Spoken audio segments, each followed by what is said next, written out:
Hello दोस्तों, मैं देवेंद्र कुमार स्वागत करता हूं आप सभी को अपने यूट्यूब चैनल RDR स्टडी पर। आज हम लोग हिंदी का नेक्स्ट चैप्टर 5 करने वाले हैं, जिस चैप्टर का नाम नागरी लिपि है। यदि आप सभी चैनल पर पहली बार आए हैं तो इसके पहले हमने पार्ट 4 तक कर चुके हैं। इसके पहले वो वीडियो आप सभी जाकर देख सकते हैं। यदि अभी तक चैनल को सब्सक्राइब नहीं किए हैं तो चैनल को सब्सक्राइब कर बेल आइकन को दबा लीजिए। चलिए आज का वीडियो स्टार्ट करते हैं। क्वेश्चन नंबर रहेगा 1, नागरी लिपि के आरंभिक लेख हमें कहाँ से मिलते हैं? ऑप्शन है इस सवाल के लिए पूर्वी भारत, पश्चिमी भारत, दक्षिणी भारत, उत्तरी भारत। तो राइट आंसर रहेगा ऑप्शन सी, दक्षिणी भारत। याद रखिएगा, नागरी लिपि के आरंभिक लेख हमें कहाँ से मिलते हैं? तो राइट आंसर रहेगा दक्षिणी भारत। याद रखिएगा, राइट आंसर ऑप्शन सी, दक्षिणी भारत रहेगा। नेक्स्ट क्वेश्चन है, बेतामा दान पत्र किस समय का है? ऑप्शन है 1020 ईस्वी, ऑप्शन बी 1021 ईस्वी, 1022 ईस्वी, 1023 ईस्वी। तो इस सवाल के लिए राइट आंसर रह जाएगा ऑप्शन ए, 1020 ईस्वी। याद रखिएगा, बेतामा दान पत्र किस समय का है? तो 1020 ईस्वी का है। नेक्स्ट क्वेश्चन है 3 नंबर, उत्तर भारत से नागरी लिपि के लेख कब से मिलने लगते हैं? उत्तर भारत से नागरी लिपि के लेख कब से मिलने लगते हैं? ऑप्शन है कब से मिलने लगे, मिलने लगते हैं नहीं, कब से मिलने लगे। उत्तर भारत से नागरी लिपि के लेख कब से मिलने लगे रहेगा, कब से मिलने लगे। तो इस सवाल के लिए ऑप्शन है 4वीं सदी, 8वीं सदी, 9वीं सदी, 6ठी सदी। तो राइट आंसर रह जाएगा ऑप्शन बी, 8वीं सदी। याद रखिएगा, उत्तर भारत से नागरी लिपि की लेख कब से मिलने लगे? तो याद रखिएगा, उत्तर भारत से नागरी लिपि का लेख 8वीं सदी से मिलने लगे। चलिए नेक्स्ट क्वेश्चन देखते हैं 4 नंबर, गुणाकर मूल्य ने मिडिल स्तर की पढ़ाई किस भाषा में की? सॉरी, सवाल, गुणाकर मूल्य ने मिडिल स्तर की पढ़ाई किस भाषा में की? ऑप्शन है मराठी भाषा में, पंजाबी भाषा में, बांग्ला भाषा में, अंग्रेजी भाषा में। तो ऑप्शन रह जाएगा इस सवाल के लिए ऑप्शन ए हो जाएगा, मराठी भाषा में। याद रखिएगा, गुणाकर मूल्य ने मिडिल स्तर की पढ़ाई किस भाषा में की? तो राइट आंसर रहेगा ऑप्शन ए, मराठी भाषा में। नेक्स्ट क्वेश्चन चलिए देख लेते हैं 5 नंबर, गुणाकर मूल्य ने, ये मूल्य गुणाकर मूल्य रहेंगे, गुणाकर मूल्य ने अंग्रेजी व हिंदी की पढ़ाई कहाँ पर की? गुणाकर मूल्य ने अंग्रेजी व हिंदी की पढ़ाई कहाँ पर की? ऑप्शन है दिल्ली में, वर्धा में, जौनपुर में, इलाहाबाद में। तो राइट आंसर रह जाएगा ऑप्शन बी, वर्धा में। याद रखिएगा, राइट आंसर रहेगा ऑप्शन बी, वर्धा में। गुणाकर मूल्य ने अंग्रेजी व हिंदी की पढ़ाई कहाँ पर किए थे? तो वर्धा में। राइट आंसर ऑप्शन बी रहेगा, वर्धा में। चलिए नेक्स्ट क्वेश्चन देखते हैं 6 नंबर, नेपाली भाषा किस लिपि में लिखी जाती है? ऑप्शन है गुरुमुखी लिपि, खरोष्टी लिपि, बारहमी लिपि, ब्राह्मणी लिपि, देवनागरी लिपि। राइट आंसर रहेगा ऑप्शन डी, देवनागरी लिपि। याद रखिएगा, नेपाली भाषा किस लिपि में लिखी जाती है? तो देवनागरी लिपि में। चलिए नेक्स्ट क्वेश्चन देखते हैं 7 नंबर, गुणाकर मूल्य का जन्म कब हुआ? गुणाकर मूल्य का जन्म कब हुआ? ऑप्शन है 1936 ईस्वी में, 1935 ईस्वी में, 1937 ईस्वी में, 1938 ईस्वी में। तो राइट आंसर रहेगा ऑप्शन बी, 1935 ईस्वी में। याद रखिएगा, गुणाकर मूल्य का जन्म कब हुआ था? तो 1935 ईस्वी में। चलिए नेक्स्ट क्वेश्चन देखते हैं 8 नंबर, गुणाकर मूल्य का जन्म कहाँ हुआ था? ऑप्शन है केरल, तमिलनाडु, महाराष्ट्र, उत्तर प्रदेश। राइट आंसर रहेगा ऑप्शन सी, महाराष्ट्र। याद रखिएगा, मोस्ट इंपोर्टेंट क्वेश्चन है ये, गुणाकर मूल्य का जन्म कहाँ हुआ था? तो राइट आंसर रहेगा ऑप्शन सी, महाराष्ट्र। चलिए नेक्स्ट क्वेश्चन देख लेते हैं अपना 9 नंबर। 9 नंबर रहेगा, इन्होंने किस पुस्तक में पुरानी लिपियों की विस्तृत जानकारी दी? इन्होंने यानी कि गुणाकर मूल्य ने, यानी कि गुणाकर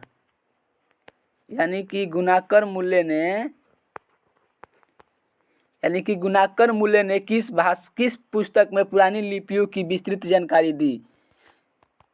गुणाकर मूल्य ने किस पुस्तक में पुरानी लिपियों की विस्तृत जानकारी दी है? ऑप्शन है संस्कृति, पुराली, ऑप्शन बी है पुरालिथि शास्त्र, अक्षर कथा, प्राचीन भारत का इतिहास। तो इस सवाल के लिए राइट आंसर रह जाएगा ऑप्शन सी, अक्षर कथा। याद रखिएगा, राइट आंसर ऑप्शन सी रहेगा, अक्षर कथा। नेक्स्ट क्वेश्चन है 10 नंबर, गुप्तों की राजधानी को क्या कहा जाता है? ऑप्शन है क्या कहा जाता होगा, नहीं, ऐसे नहीं। गुप्तों की राजधानी को क्या कहा जाता था? ऑप्शन है कुसुमपुर, देवनगर, बिलासपुर, पाटलिपुत्र। तो इस सवाल के लिए राइट आंसर रह जाएगा इस सवाल के लिए राइट आंसर रह जाएगा ऑप्शन डी, इस सवाल के लिए राइट आंसर रह जाएगा ऑप्शन डी, पाटलिपुत्र। याद रखिएगा, गुप्तों की राजधानी को क्या कहा जाता था? पाटलिपुत्र। चलिए नेक्स्ट क्वेश्चन देखते हैं 11 नंबर अपना। मराठी भाषा की लिपि कौन सी है? मराठी भाषा की लिपि कौन सी है? बारहवीं, देवनागरी, नंदी नागरी, मराठी लिपि। तो राइट आंसर रह जाएगा ऑप्शन बी, देवनागरी लिपि। नेक्स्ट क्वेश्चन है अपना, केरल के शासकों द्वारा सिक्के पर वीर केरलस्य शब्द किस लिपि में लिखी गई है? केरल के शासकों द्वारा सिक्कों पर वीर केरलस्य शब्द किस लिपि में लिखी गई है? ऑप्शन है नागरी लिपि, बारहवीं लिपि, नंदीगिरी लिपि और गुरुमुखी लिपि, और लास्ट ऑप्शन है गुरुमुखी लिपि। तो इस सवाल के लिए राइट आंसर रहेगा ऑप्शन ए, नागरी लिपि। याद रखिएगा, राइट आंसर ऑप्शन ए रहेगा। चलिए नेक्स्ट क्वेश्चन देखते हैं 13 नंबर है अपना, पहल किन राजाओं के लेखों के लिपि को ही नंदी नागरी नाम दिया गया था? ऑप्शन है देवगिरी की राजाओं का, राष्ट्रकूट राजाओं का, विजयनगर के राजाओं का, चोल राजाओं का। तो राइट आंसर रह जाएगा ऑप्शन सी, विजयनगर के राजाओं का। याद रखिएगा, राइट आंसर ऑप्शन सी रहेगा, विजयनगर के राजाओं का। नेक्स्ट क्वेश्चन है 14 नंबर, उत्तर भारत की विशेष स्थापत्य शैली को क्या कहते हैं? ऑप्शन है ललित शैली, अभिनागर शैली, विभ्रात शैली और नागर शैली। तो इस सवाल के लिए राइट आंसर रह जाएगा ऑप्शन डी, नागर शैली। याद रखिएगा, उत्तर भारत की विशेष स्थापत्य शैली को क्या कहते हैं? तो राइट आंसर रहेगा ऑप्शन डी, नागर शैली। नेक्स्ट क्वेश्चन देखते हैं 15 नंबर रहेगा, देवनागरी लिपि में मुद्रण के टाइप कब बने? ऑप्शन है 2 सदी पहले, 2 दशक पहले, 20वीं सदी में, 11वीं सदी में। तो राइट आंसर रहेगा ऑप्शन ए, 2 सदी पहले। याद रखिएगा, देवनागरी लिपि में मुद्रण के टाइप कब बने? तो ऑप्शन ए रहेगा राइट आंसर, 2 सदी पहले। नेक्स्ट क्वेश्चन है, नागरी लिपि कब सार्वदेशिक लिपि थी? नागरी लिपि कब एक सार्वदेशिक लिपि थी? ऑप्शन है 15वीं सदी में, ईसा पूर्व काल में, 8वीं और 11वीं सदी में, कभी नहीं। तो राइट आंसर रह जाएगा ऑप्शन सी, 8वीं 11वीं सदी में, 8वीं 11वीं सदी में। चलिए नेक्स्ट क्वेश्चन देखते हैं अपना 17 नंबर रहेगा, पहले दक्षिण भारत की नागरी लिपि क्या कहलाती थी? पहले दक्षिण भारत की नागरी लिपि क्या कहलाती थी? ऑप्शन है नंदी नागरी, कोकनी, ब्राह्मी, सीधम। तो राइट आंसर रह जाएगा ऑप्शन डी, सीधम। याद रखिएगा, सीधम। पहले दक्षिण भारत की नागरी लिपि क्या कहलाती थी? तो सीधम कहलाती थी। याद रखिएगा, राइट आंसर ऑप्शन डी रहेगा। नेक्स्ट क्वेश्चन है 18 नंबर, गुणाकर मूल्य ने विभिन्न विषयों पर कितने निबंध लिखे? गुणाकर मूल्य ने विभिन्न विषयों पर कितने निबंध लिखे? ऑप्शन है 1500 से अधिक, 2500 से अधिक, 3500 से अधिक, 4500 से अधिक। तो राइट आंसर रह जाएगा ऑप्शन बी, 2500 से अधिक। याद रखिएगा, गुणाकर मूल्य ने विभिन्न विषयों पर कितने निबंध लिखे? तो राइट आंसर रहेगा ऑप्शन बी, 2500 से अधिक। याद रखिएगा, मोस्ट इंपोर्टेंट क्वेश्चन है ये गुणाकर मूल्य वाला। नेक्स्ट क्वेश्चन है 19 नंबर, भारतीय लिपि की कहानी किनकी प्रसिद्ध रचना है? भारतीय लिपियों की कहानी किनकी प्रसिद्ध रचना है? ऑप्शन ए गुणाकर मूल्य नलिन बिलोचन शर्मा, महादेवी वर्मा, सुमित्रा नंदन पंत। तो राइट आंसर रह जाएगा इस सवाल के लिए ऑप्शन ए गुणाकर मूल्य। याद रखिएगा भारतीय लिपियों की कहानी किनकी प्रसिद्ध रचना है, तो ऑप्शन ए रहेगा गुणाकर मूल्य। नेक्स्ट क्वेश्चन है 20 नंबर, इस्लामी शासक का आरंभ काल है। ऑप्शन है 12वीं सदी से, 13वीं सदी से,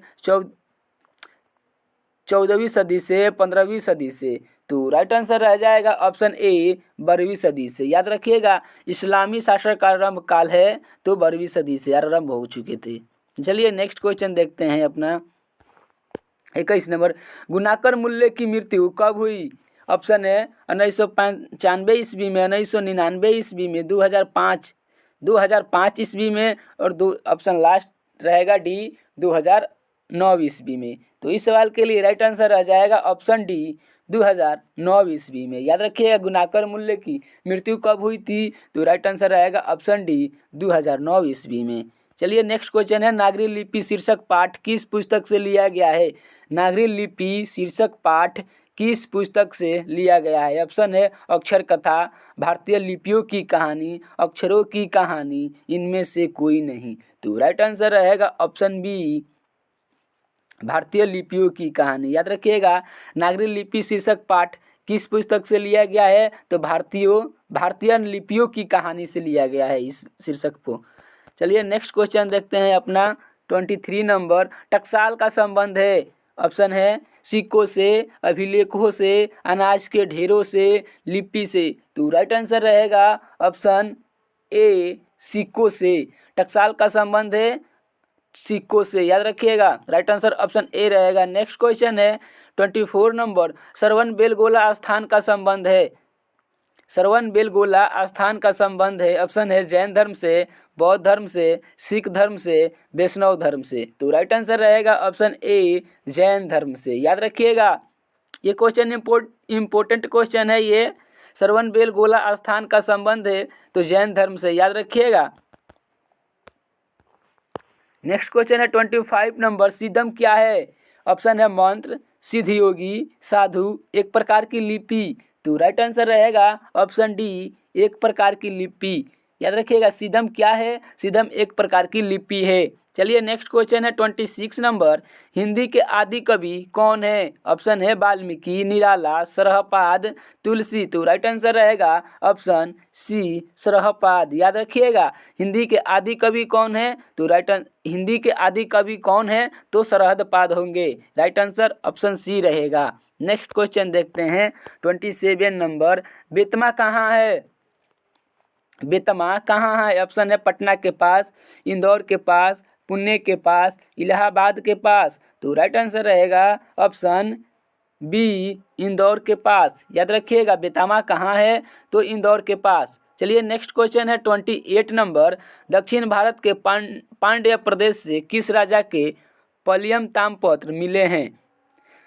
दक्षिण भारत के पांड्य प्रदेश से किस राजा के पलियम ताम्रपत्र मिले हैं। ऑप्शन है राजा वर्गुन का, महेंद्रपाल का, राजा भोज का, श्री गंग राजा का। तो इस सवाल के लिए राइट आंसर रहेगा ऑप्शन ए राजा वर्गुन का। याद रखिएगा दक्षिण भारत के पांड्य प्रदेश से किस राजा के पलियम ताम्रपत्र मिले हैं, तो राइट आंसर ऑप्शन ए रहेगा राजा वर्गुन का। चलिए नेक्स्ट क्वेश्चन है अपना 29 नंबर, मिहिर भोज की ग्वालियर प्रशस्ति किस भाषा में है।